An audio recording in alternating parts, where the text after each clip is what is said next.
This is Don Hollenbeck for CBS News in Washington.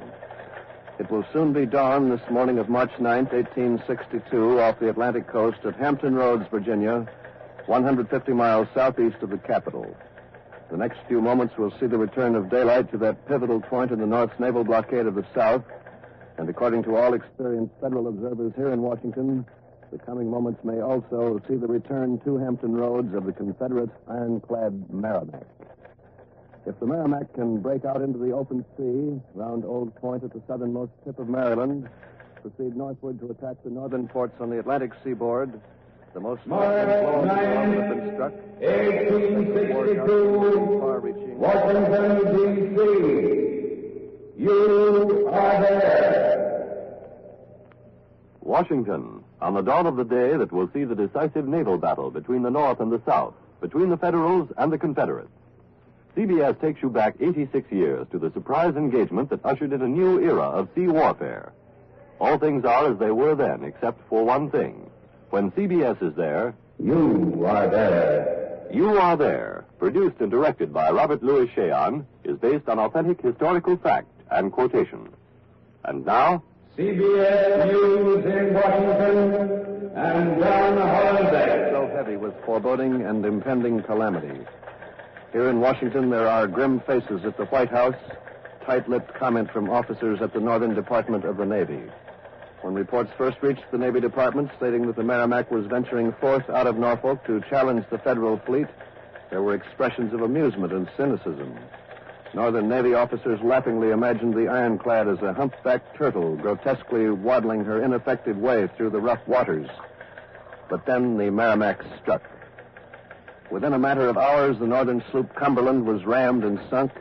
The 50-gun sailing frigate Congress was abandoned and on fire, and the 40-gun steam auxiliary frigate Minnesota was aground and helpless.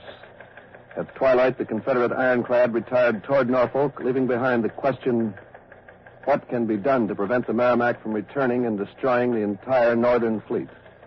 That's the situation as we see it here in Washington this morning. However, CBS correspondent John Daly is now at Hampton Roads aboard the frigate Roanoke, the flagship of the Northern Naval Squadron. So for a report from the actual scene of the expected naval battle, we switch you to John Daly aboard the Roanoke. The Merrimac has not been sighted as yet, and here aboard the Roanoke, daylight is beginning to streak the eastern sky, but the sea is still shrouded in a heavy, swirling mist. Somewhere out in that mist, about a mile to my right on the ripraps, Federal tugs are desperately trying to release the battered Minnesota from the shoals on which she grounded yesterday. Perhaps you can hear the tug whistles in the distance. Also to my right, hidden by the mists and the angry water of the roads, lie the hulks of the Federal warships Congress and Cumberland, both of them sunk in yesterday's action. Right now, here on the Roanoke, every man-jack is searching the curtain of mist that hangs over the sea, waiting and watching for the first sight of the Confederacy's juggernaut of destruction. The air is tense. The men seem calm and determined. There's no false optimism. The nearness of new fighting has produced a solemn, a quiet, well, almost a prayerful attitude among the officers and the crew. With me at our CBS microphone is Commander Prescott Singleton, one of the senior officers of the Roanoke. Commander Singleton, do you think that the Merrimac is on her way to attack the fleet again, sir? Foregone conclusion. Well, what did you think of yesterday's engagement? Well fought, I should say. Well fought indeed. Well, do you happen to know who is in command of the Merrimac, sir? Yes. Captain is Franklin Buchanan. I'm told he holds the rank of Commodore in the Southern Navy. Oh. A good man. Knew him before the war. Knew him well. Shipped together, the two of us. I see, sir. I'm rather disappointed in him, I might say. Disappointed. In what way, sir? Well, it's difficult to put into words, but in the Navy, we have traditions. Very high and proud traditions, I might say. I just cannot conceive of a good Navy man skulking behind iron plates. But don't you consider the Merrimac to be a very ingenious ship of war, sir? Well, yes, but it's not the way to fight upon the sea. It's unethical. Well, might I ask what you would think if you were given command of an ironclad? I'd resign my commission first. Well, then you feel, Commander Singleton, that the Merrimac is not a legitimate weapon of naval warfare? Absolutely not. The introduction of new and novel methods of warfare I must treat with repugnance. Men have been fighting on the high seas for centuries. according to certain basic laws of strategy. Nelson, John Paul Jones, Drake. In short, the sea is no place for experimentation. But, sir, can anything prevent the Merrimac from further ravaging the Northern Fleet? We will stand against her. We will fight her bravely and gallantly. Count on that.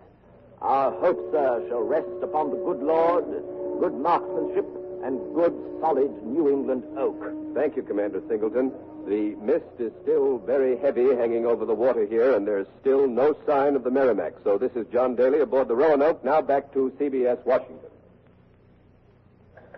This is Don Hollenbeck. A moment ago, you heard Commander Singleton, one of the senior officers aboard the Northern flagship Roanoke, say that he knew the name of the Confederate captain of the Merrimac, and that raises an interesting question.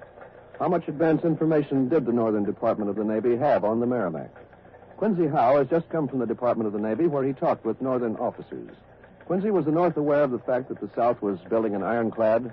Yes, Don, they were. The Navy Department in Washington, through various secret agents, has known all along that the Merrimac, the South now calls her the Virginia, was being rebuilt as an ironclad. You say rebuilt. The Merrimac, then, isn't an original construction. No, it seems not, Don. The Merrimac was a wooden ship in the American Navy undergoing repairs at Norfolk Harbor when the fighting began.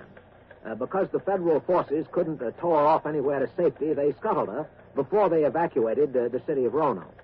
Then Southern engineers came along, raised up the burnt-out hulk, and converted what used to be a graceful frigate into this present ugly, iron-coated monster of destruction. Well, then the North knew about the Merrimac in advance and didn't do anything to counter her because they discounted her power. Is that it? Yeah, that's about the size of it, Don. Now, in the considered opinion of every Northern naval officer whom I've talked to, there's only just one thing that can stop the Merrimac, and that's a miracle. There's no defense against the ironclad.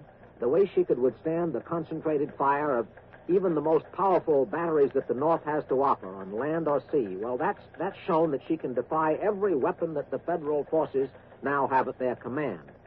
Then the Merrimac's iron plating permits her to get close enough to any opposing ship to drive home that ram of hers with deadly effect. Well, then, as it looks now, Quincy, nothing can stop the Merrimac. What then? The answer now just seems all too clear. The Confederacy will simply have broken the Northern blockade. And just think what that means. Up to now, the Northern blockade of the southern ports, well, that's been the Union's most effective economic weapon against the Confederacy. The Merrimac, though, now threatens to destroy that weapon. And the result will be that cotton, the money crop of the South, will again start flowing across the sea. And in exchange, of course, the South will get cargo upon cargo of badly needed guns, ammunition, food, all the essentials of war. A victory by the Merrimac would be likely to increase the war-making power of the Confederacy, I guess maybe 10 times over. Then there's this angle. England may decide to recognize the Confederate States of America as a sovereign nation and therefore entitled to all the international privileges of a belligerent. Another point, Quincy. What do you think this effect will be, the effect of the Merrimac? Now, what will it have on naval strategy in this country and around the world? Well, all I can say, Don, is everywhere I went, I heard people saying things like this. The era of the wooden ship is over. Every wooden war vessel now afloat, all the way from England's great ships of the line to the lowliest little corvette of the smallest nation. They've all become obsolete. Just in one day, we've witnessed a complete revolution in maritime warfare. And no one Excuse me, Quincy, I'm sorry. We've just got a message from Douglas Edwards at Fortress Monroe overlooking Hampton Roads. He has with him the wife of a federal officer who's just come through the southern lines. So we take you now to Fortress Monroe and Douglas Edwards. I'm in the correspondence room at Fortress Monroe. The young woman with me is Mrs. Lucy Creighton. Where is your home, Mrs. Creighton? Providence. Will you speak a little louder, please? Providence, Rhode Island.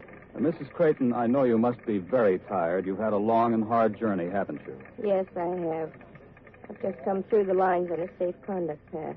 I understand. But will you tell us, please, what you were doing in the South? My husband was wounded and taken prisoner at Fort Donelson in February. It was only a month after we were married. They arranged to let me go see him. Mrs. Creighton, you were in Norfolk, Virginia last night. That's Southern territory. Can you tell us, please, how the people there received the news of the Merrimac's victory yesterday? Well, they were very happy. They were shouting, dancing in the streets. They had a torchlight parade. I guess it must have been like that in every city of the South. Mrs. Creighton, would you say, then, that the people of the South feel that the Merrimac is going to bring them victory in the war? Oh, yes, they were all saying that after the Merrimac sinks our fleet, it's going to go north and bombard Philadelphia and New York. They were sure it would do that. And they were yelling and shouting that the war would soon be over. Go on, please. When the Confederate officer who accompanied me last night took me back to the northern lines, it was like riding through a carnival. When I reached the exchange point, the southern officer tipped his hat. He was very kind to me all the time, very nice. He tipped his hat and said that he was so glad the war would be over soon and we would be at peace again. There's no doubt, then, that the morale of the people of the Confederacy has been lifted tremendously by the events of the last 24 hours. Oh, I would say so, yes. All the time I was traveling in the South, I never saw anyone laugh or act like they were happy. Until last night in Norfolk, when the news of the Merrimac came. This is Don Hollenbeck at CBS Washington. We've interrupted Doug Edwards at Fortress Monroe because the Merrimac has been sighted. The immediate target seems to be the frigate Minnesota. Ken Roberts is aboard that ship, so now to the Minnesota and Ken Roberts. The Merrimac is in sight. We can see the Merrimac. Just a few moments ago, the sun began to break through the overcast, and like a curtain rising on a stage, the mist lifted to reveal the squat and ugly form of the Merrimac, not more than a mile or two away, breasting the foam-capped water. She looks like a slanting black roof afloat in a flood. The officers here aboard the Minnesota estimate the top speed of the Merrimac to be only 5 knots, so it will be some time yet before the Confederate ironclad comes into cannon range. I've also learned that the Merrimac carries 4 guns on each slanting side, and 1 pivot gun fore and another aft, making a total of 10 guns in all. The sides are sheathed in 4 inches of iron plate. All the Minnesota guns here are primed. The crew has been supplemented by many survivors of the Cumberland and the Congress, and directly above us we can see the big land-based guns of Fortress Monroe, also waiting for the Merrimac to come into range. The tugs are still pulling at the Minnesota, trying to get her free. The officers of the Minnesota and the tugs calling to one another as they cast lines, tighten and pull, then recast, tighten and pull again. Up on the bridge of the Minnesota, I can see the officers clustered together, watching the approach of the Merrimac. They're a grim, silent group. Now, as I look across the water, I can see Old Glory flying from the protruding mast of the Cumberland. Standing beside me is one of the survivors of that ill-fated ship, a young seaman taken aboard during the night after spending 14 hours clinging to a piece of wreckage. The Minnesota's commanding officer has given us permission to talk to him. What's your name, sailor? Charles Horman, seaman 2nd class. What was it like yesterday, Charles? What was the feeling aboard the Cumberland when the Merrimac came up for the attack? Well, first off, we didn't think it was going to attack. We had our wash out on deck, and some of the boys were swabbing deck like as if nothing were going to happen. We didn't know. When did you clear for action? Well, it wasn't until almost she got into range. Then what happened, Charles? Well, first, I don't know, but first I think the Congress started firing, and then we saw she was coming our way, so we began. Who was coming our way? The Merrimac. So we began firing. Did the Merrimac answer with her guns? No, sir, she didn't. It was the craziest thing. Listen, it was crazy. She didn't fire not until she was so close we could almost reach out and touch her. That's how close I think. And then she let go with her bow gun. The shot went right through us, raked us fore and aft. Killed some of the boys, and those who were hurt started yelling and cussing. What happened then, Charles? Well, we fired everything we had at her then. Everything. All the guns we had. And we could see our shells bouncing off the side, bouncing into the water. It was crazy, honest. And the Merrimac kept right on, coming closer and closer, and we couldn't even figure out what was happening. She just kept coming at us. And then it was like somebody or something had got under our ship and heaved us into the air. Into the air? Yeah. You couldn't see nothing, only hear wood breaking, and the other guys yelling, and we filled it over until the decks were awash. Go on, Charles. Well, when we righted, the Cumberland began to lift fast because our whole underbelly had been ripped by the ram of the Merrimac. Just a chunk chewed out, and the water poured in. That was on the starboard side below deck. After that, there wasn't anything to do but jump, so I jumped. Believe me, I didn't even think about it. When Lieutenant Morris, who was deck officer, yelled for us to jump, I just jumped and prayed. When I got in the water, there was a busted spar floating nearby, and I got hold of it, and that was how I managed to save my life. Well, it wasn't the gun to the Merrimac that did the big damage then. It was her ram. Ram. It was the ram. Thank you for talking with us, Charles Harmon. Now, here's another sailor from the Cumberland, but one whose experience was even more incredible, more dramatic. Your name, sailor? Cavanaugh, Jimmy Cavanaugh, Bedford, Mass. Well, every man who witnessed yesterday's engagement, Jimmy, is talking about your heroic effort to board the Merrimac. Tell us about it. Well, look, I don't know. It wasn't anything. You were aboard the Cumberland. Yes, sir, bosun's mate. That's right. Go ahead, Jimmy. Well, after we caught the broadside of the Merrimac, she come in so close that an officer on the Merrimac opened a porthole and yelled out, "Surrender, Morris, or I'll sink you." That's Lieutenant Morris, deck officer of the Cumberland. Yes, sir, that's right. And you know something? Here's something awful funny. It turns out that the officer on the Merrimac was a Lieutenant Jones who went to Annapolis with our Lieutenant Morris. Is that so? Yes, sir. Well, what did your Lieutenant Morris reply? Morris? Morris yells back, "Never, never, I'll sink first." By this time, the Merrimac was under our deck. Actually, under the deck. So I jumped on it. I had 2 pistols stuck in my belt, and I jumped on it. They'd killed so many of us, you see. And my boys, they were. 100 were dead, you see, and the others screaming and yelling. Well, I guess I lost my head, I guess. All I could think was that I wanted to get to that Merrimac and get even, see? For my boys to get even. Yes. Go on, Jimmy. So I didn't even think, I don't know. It happened like that, see? I don't know. I jumped over on the Merrimac and tried to climb her side. Get to the gun ports. Somewhere where I could see inside and let him have it with my guns. That's what I wanted to do, but it was so slippery. Like our greased boards. The iron was so slippery I couldn't get a foothold or nothing. Every time I climbed up a little, I'd fall back in the water. Then I'd try again and fall back again. All the time, the guns over my head were shooting, and the banging was making me deaf, so I saw it was no use, see?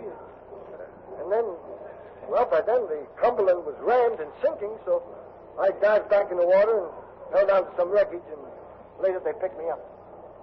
That was a very brave thing you did, Jimmy. 100 of my kids they killed. I wanted to do something. That's all I wanted to do, you see? I know your action will be well rewarded. If I could have gotten a toehold. You see, it was like grease. The sides were so slippery. I see. Thank you, bosun's mate, Jimmy Cavanaugh. And now I have another sailor, a man who was aboard the Congress, who can give us a first-hand account of what happened there. His name is Pete Finley from New York City. Yeah, I sure wish I was there again. What's your rating, Pete? Rating? Me? No rating for me. I'm just a member of the Naval Brigade. Well, that's kind of like the militia, isn't it? Not regular Navy. Yeah, not regular Navy, that's right. Well, what were you doing aboard the Congress? You better ask that of Father Abraham. You mean President Lincoln? That's what I mean. It was him who put us aboard that leaky old tub. Were there many Naval Brigade men aboard your ship? 3 companies. What about the regular crew? They've been discharged 4 or 5 days ago. Their enlistment was up. We was put aboard to make it look like the ship was manned, I suppose. There wasn't even a single trained gunner aboard. Can you imagine that? So when the Merrimac, she lets go of us, and we see the Cumberland going, so we run up the white flag. And you couldn't expect any different, now could you? I know. We've not been trained for fighting, if you know what I mean. Well, when it comes time, the white flag has gone up the mast, and I says to myself, Petey boy, it's in the tank for you, and over the side I goes. Over the side? Yeah, you couldn't expect no different. Now, could you expect different? Well, tell me, Pete, do you know when you'll get another ship? Me? Another ship? With that thing, that iron boiler out there still riding wild? Oh, no, sir. No pot of water for me, not for Petey Finley. The land for me, and I'll kiss it, so help me if I ever get these big feet to feel the land again, Yes, I'm sure you will, and thanks, Pete. Yeah, I'm glad you're sure, mister. Wish I was. Now, looking out to sea again, the Merrimac looms near us, smoke belching from her chimney, an ugly, misshapen monster. It's hard to estimate the space between them. The commander just given the clear ship for action. Men are ready to get position. Sorry, you have to go below. What can we see here? No, get below. Yes, sir. This is Ken Roberts. I'm returning down to CBS, Washington. This is CBS, Washington. We take you now to Jackson Beck, somewhere in Hampton Roads. Come in, Jackson Beck.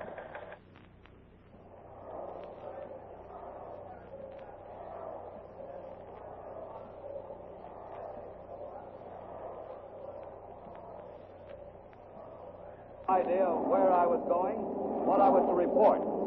Under sealed orders, I was taken under escort to the Continental Iron Works in Brooklyn, New York. Here, for the first time, I was told of the nature of my secret mission. I was to accompany the Monitor on its journey to Hampton Roads. And, well, here I am. Now, what is the Monitor? Well, I have by my side the young commander of this unique naval vessel, Lieutenant John L. Worden. Lieutenant Worden, suppose you answer that question for us. Just what is the Monitor? Well, sir, we hope the Monitor is the answer to the Northern Prayers.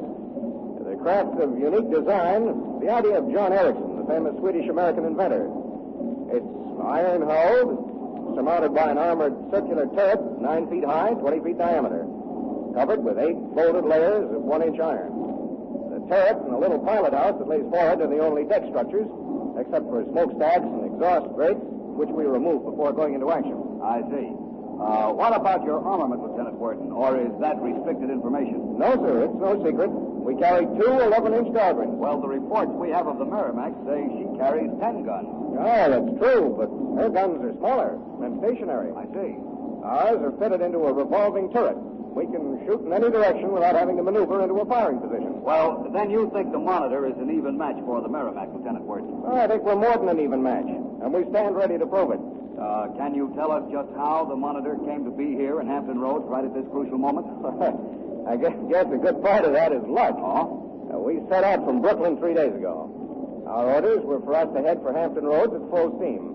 Last night, we anchored in the darkness off the Roanoke, and one of our officers, my second in command, Lieutenant Sam Green, went aboard the Roanoke for orders. No one knew him, and he received his orders from the Admiral in secret. Now, these orders were clear and simple. We were to take up a position near the Minnesota and defend her from attack by the Merrimac. Well, we anchored in close under the Minnesota's lee side so that we were hidden from sight. Now that the Merrimac is coming in range, we're sailing out to carry out our orders, to defend the Minnesota. And we're going to do just that. How many men? What's that? Merrimac has opened fire. You missed. Merrimac right, sir. Take over the firing turret, Green. I'm going forward to the pilot house. The Merrimac has opened fire. The first salvo missed us by some 20 yards, but the concussion of the shells is tossing the Monitor around like a cork. Here in the turret, the gun crew is stripped to the waist. There isn't enough room for a man to stretch out his arms. It's hot in here, and it's going to get less hotter. The crew is getting ready to fire. I can see the Merrimac now through a tiny slit in the metal turret. It is about 1,000 yards away.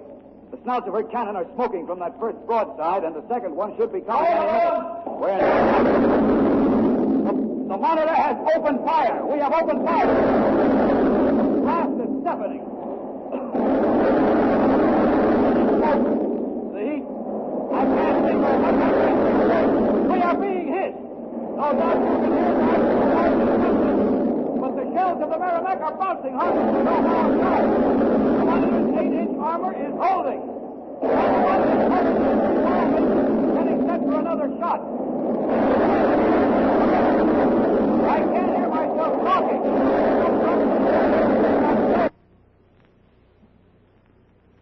This is CBS in Washington.